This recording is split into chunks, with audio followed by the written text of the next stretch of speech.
Right, hello everyone, welcome back to another Quickfire review. It's Plymouth Argyle this time, a season that has been a bit of an enigma for most of us on the outside. Well, I'm joined by Sam Down, Argyle fan, to talk us through what has been, for us, like I say, a strange season, Sam. But let's start, after returning to League One, how's your team, do you think, performed against expectations?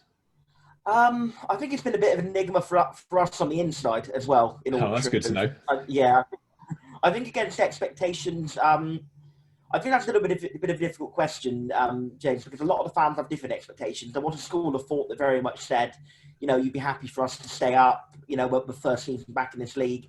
Let's just not go down. But then there was another slightly more optimistic school of thought that actually, the first season after we got up last season, we came seventh in this league with probably a smaller budget than what we have now, if anything. So I think most people were kind of expecting something in the middle. So to come, and what we're going to be, well, we're 18th now, probably going to come about 18th, 19th after where we were in January when we were about 9th or 10th.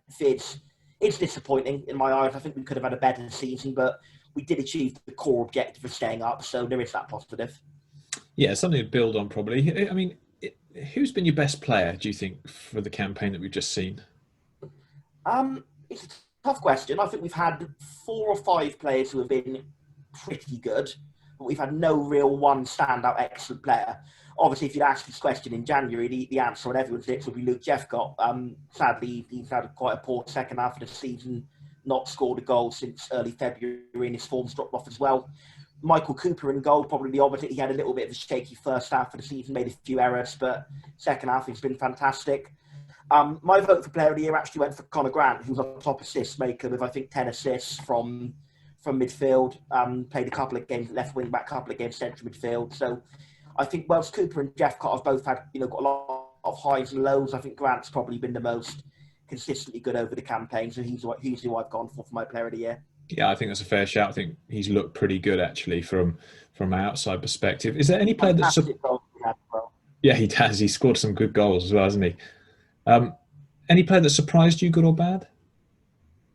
Uh, yeah, kind of both good and bad in the same position, really, is Joe Edwards. I think Edwards, whilst he's done a lot better than I expected. Whilst he was never a bad player for us last season, he seemed, quite a middle of the road, 7 out of 10 occasionally player in League Two. And I think in stepping up to League One, could that be a bit of a step up for him? I know he has done it in League One in the past, but obviously with the quite, high tempo possession based system Rilo likes to play, I thought maybe he might struggle to step up to League One in this system, but he's not. He's done very well. He's been our second top scorer after Jeffcott and has put in a consistently high level of performance. And I think I only just opted for Grant ahead of Edwards, the player of the year. Edwards is my runner-up. In the same position, maybe surprised in not such a good way, would be Byron Moore, who was probably the regular not left wing back, right wing back over Edwards last season. I Yeah. thought he would be the first choice, but he's not really performed particularly well when he's played. I think, obviously, now getting on 33, I think his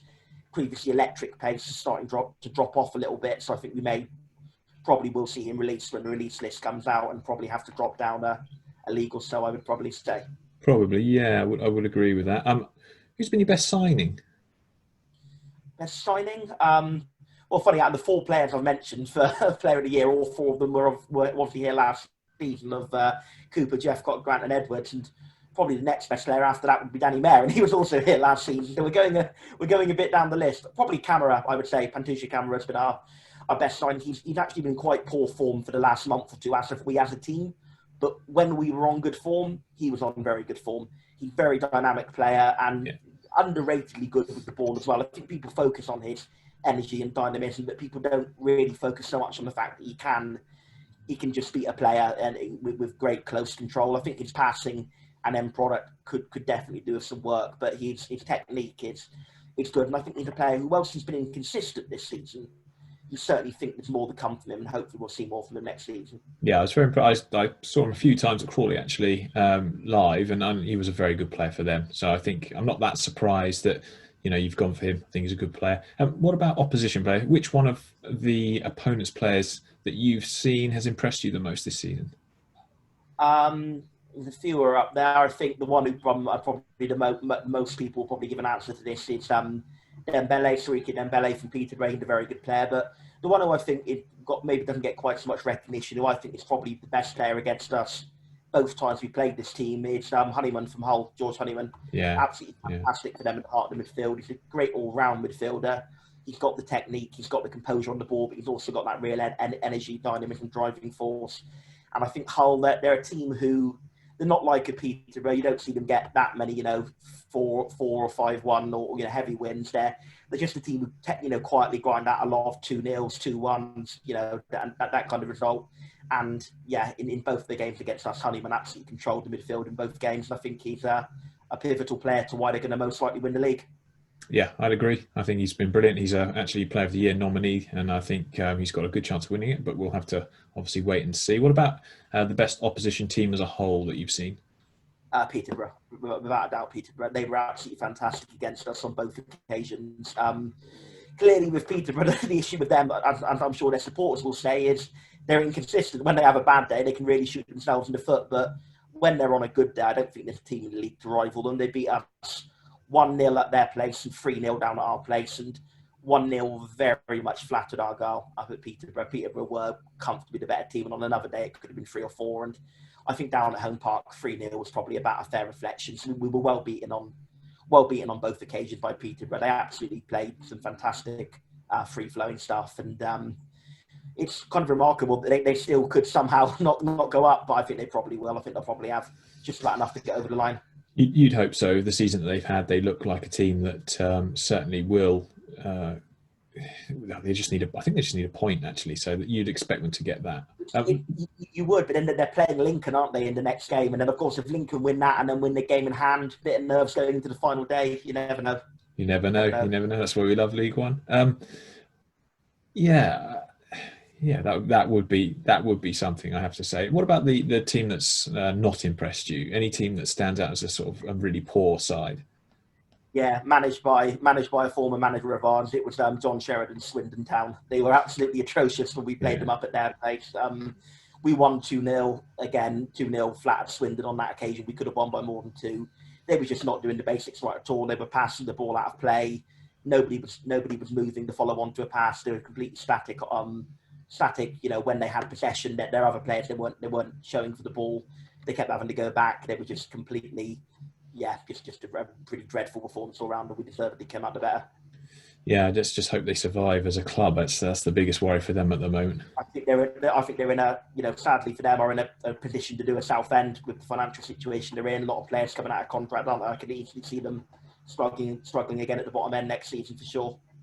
Your most used formation, I have a feeling I know what it will be, but it's 3-5-2. It's kind of a more like a 3-4-1-2, in that we have one kind of sitting midfielder and then the other two kind of pushing up with the wing backs. We've generally had Forner on loan from Nottingham Forest in the deepest lying role, and then kind of any 2 out of the 3 of Mayer, Camera and Conor Grant as the 2 higher up, with Grant occasionally going to left wing back when the other 2 are playing. So that's pretty much what it is. But we have toyed with other formations in recent weeks.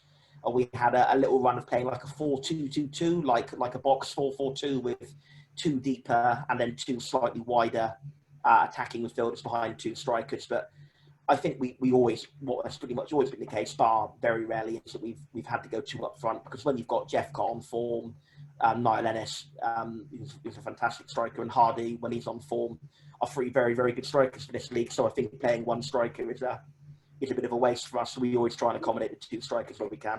Yeah, it's much better to watch sometimes as well when you've got 2 good players up front who can form some sort of partnership. What's been your worst moment of the season? Just quickly coming back to that one, well, I would actually say Ennis the best signing over Camera. I kind of forgot him because he only came in January, so I was thinking of the January signings. But yeah, Ennis along with Camera for sure. Worst moment of the season, I think the obvious answer is a 6-0 against Charlton, but actually for me it probably wasn't that. For me it was when we were 2-0 up against Pompey and they pulled it back to draw 2-2 with 5 minutes. We were 2-0 up with 5 minutes to go, looked completely safe, and they pulled it back to draw 2-2. It was very painful. Yeah, painful and very preventable, if I remember rightly. Yeah, very preventable. One of them was a really stupid goal to give away where Callum Watts, it was like our young defender on loan from Newcastle. I can't remember even who the player was, but he was just trying to see it out for a goal kick, but should have realised he was never going to see it out for a goal kick, and he just got their striker nicked the ball off his feet and then got in and then shot in, and Cooper could do nothing. That was to make it 2-1, and then they scored their second goal literally about probably not even a minute after play restarted. And for Argyle with Pompey, there kind of shouldn't be a rivalry, but there kind of is, going back to when we were both in League Two, and we were both in League Two for probably not longer than we should have been each, because we're both, without wanting to sound like a big club kind of guy, we are both big clubs for that league, and we were both to get out of it. And so the rivalry did develop, and we hadn't beaten them in a long time, and it was looking really good to get a win over Pompey, but get those 2 goals back was a real kick in the teeth. What about your best moment? It was without a doubt the last-minute winner in the 4-3 win over Lincoln. That was an absolutely fantastic game. It's the only time in the entire COVID I follow era that I've celebrated a goal as vigorously as I would have if I was in the ground. Mostly, you have a little, get in, but you don't go exuberant like you would if you were in the ground. I went completely exuberant at that one. It was an absolutely thrilling game. This was back when Lincoln were top of the league as well, so it was a game that nobody would expected us to win. We went 2-0 up. Lincoln pulled it back to go 3-2 up over us, so we were all thinking we'd thrown it away. We equalised, and then that last-minute winner was just absolutely fantastic, and without a doubt the best moment of the season. Yeah, when Oxford scored last-minute goal against Gillingham recently, I was running around the living room like a maniac. What have you missed most about attending? We won't talk about Oxford this season with Argyle. That's quite painful as well. Okay, I'll do you that favour then. What have you missed most about going to stadiums? I think it's a bit of a cliche answer, but I think it is just the feeling of camaraderie, the feeling of knowing you're among your fellow fans, the feeling of knowing that there's people around you who are feeling the exact same thing you are. One thing me and a few mates have done on some occasion this season is we kind of time it so we're all playing the game at the same time on our iPhones. We have like a Zoom call as we're watching the game. It's just something, it can never fully bring back that feeling of being at the game. It's something that kind of brings back a little bit that feeling of being at the game. So yeah, hopefully, fingers crossed, with all the good stuff that's happening with, moving out of COVID and the vaccines and everything, with any luck, we'll be back in Home Park next season. Let's hope so. Yeah, no, let's hope so for everyone who wants to get back to stadiums. My penultimate question then is, early I know, but sort of your expectations heading into next season? We absolutely can't have another season like this. I think whilst I'm a little bit disappointed, as I answered in my first answer, I would caveat with that it is only a little bit in the fact that, ultimately we have still stayed up in our first season back. If we came around that 17th, 18th, 19th area again next season, that little bit of disappointment would probably go to very disappointed, because we are, we should be aspiring for better than that. Obviously, we're not entitled to better than it, because no club's ever entitled to anything. But when you look at where Plymouth Argyle have been historically, and when you look at the budget that we have to spend and the money the chairman has put in, we shouldn't be looking at coming 18th, 19th League One. We should be looking at, I think, probably at least mid-table. I think probably, top half, top 10 really, but with an outside bet maybe even at sneaking into the playoffs. But I think probably if we can demonstrate that there's been a considerable improvement on this season, and by considerable, I think if we come 19th with 53 points and then we come 17th with 55 points, that wouldn't be enough. I think we'd have to be at least 8 to 12 points better off and a fair few positions better off, I think I would say. Yeah, and I think a lot of people look at Plymouth and would feel exactly the same thing. Finally then, sum up your season in 3 words without swearing. I'm going to cheat a little bit, because I'm going to use could have as a contraction of could have, and I'm going to say what could have been. What could have been. I'll let you get away with that. Yeah. What could have been, indeed. Yeah, no, that's fine, Sam. Thank you very much for your thoughts on Plymouth Argyle's season. Before I let you go, where can people find you on Twitter? I'm Green Sam PAFC on Twitter. Green Sam PAFC. Very, very appropriate Twitter handle that for an Argyle fan. Absolutely. Brilliant. Thank you guys for watching this. Hope you've enjoyed it. A big thank you to Sam for joining me and giving up his time this evening. There'll be plenty more of these to come. I'm trying to arrange them as quickly as I can and get them out there for you. But until the next one, take care everyone, and we'll see you again soon.